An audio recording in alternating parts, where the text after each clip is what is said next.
Hey there, again. Welcome back to our Read Alouds. It's Mr. Lohn. Great to see everyone, and happy opening day to the 2025 Major League Baseball season. It is a highlight of my year.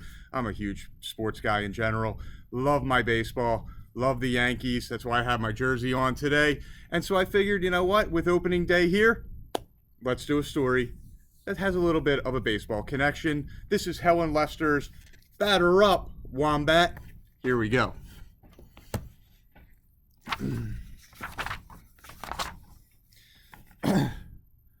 The champs weren't. Last year they finished last in the North American Wildlife League. But this was a brand new season and they were ready to go in their spiffy, clean uniforms. On the morning of the opening game, they had been practicing their most athletic moves when suddenly, out of the blue, an outsider wandered onto the field. "Who are you, big fella?" they inquired. "I am a wombat," replied the stranger.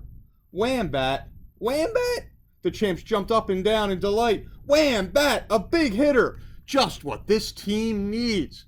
The wombat couldn't understand the source of their excitement, and these folks sure talked funny. Imagine calling a wombat a wombat.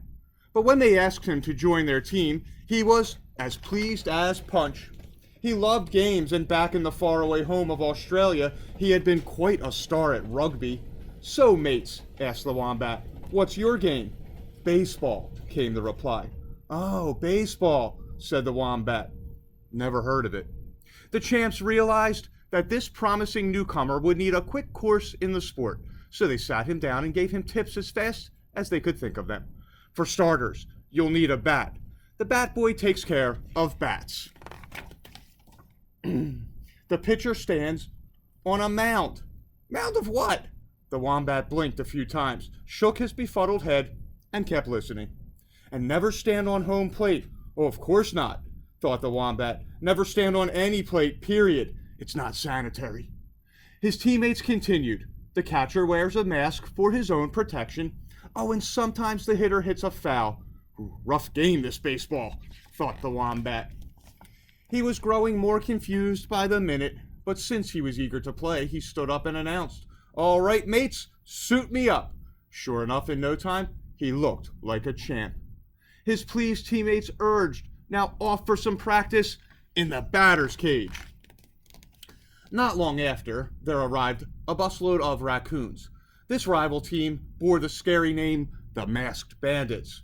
"What is that?" they asked, looking at the huge wombat. "Oh, it's only a wombat," answered the champs. "Not fair," argued the bandits. "We want that big thing on our team." "Sorry," replied the champs, as they counted the bandits. "We need him to make the numbers even.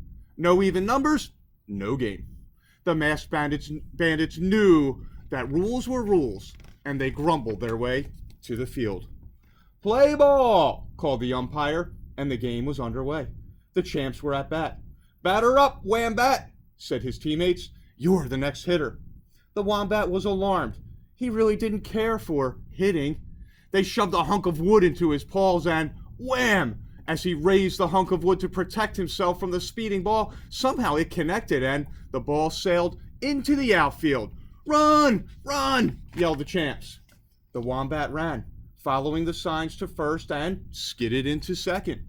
Moments later he heard, steal third base." The wombat stole third base, but he didn't quite know where to hide it. He hadn't much time to ponder, though, for his teammates called to him again. Run home! Run home!"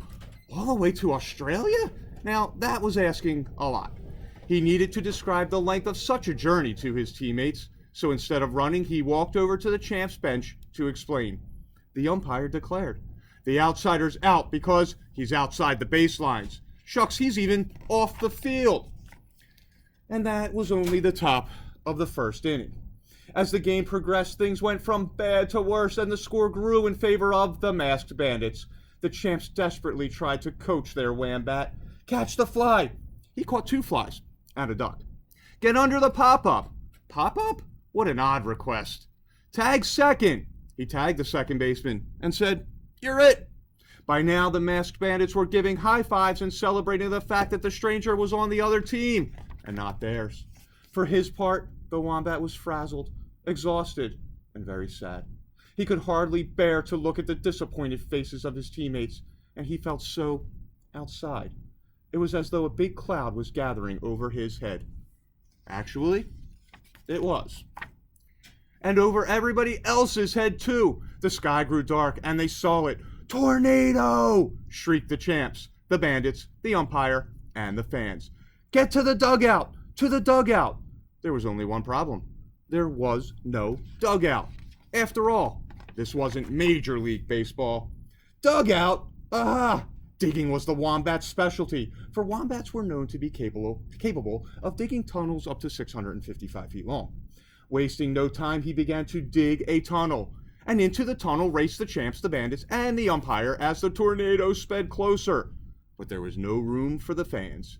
"Enlarge the tunnel!" everyone cried. "Make room for the fans!" "Fans?" wondered the Wombat. "Capital idea. It is getting quite stuffy in here." Lying on his side in true Wombat form, he dug and dug and dug and dug and dug, enlarging the room further, and, just in time, in rushed the fans. Huddled together, the crowd trembled as the tornado whizzed and whirled directly above them. And then all was silent. They were safe, inside. And the most important insider was the outsider. The Wombat may not have been a Wombat, but he was truly a champ. As for the rest of the game, what do you think?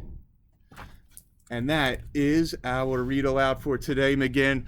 A little bit of a strange baseball read aloud here for opening day, but definitely a fun, cute story where Wombat came and saved the day. Maybe not so much on the baseball field, but from the tornado.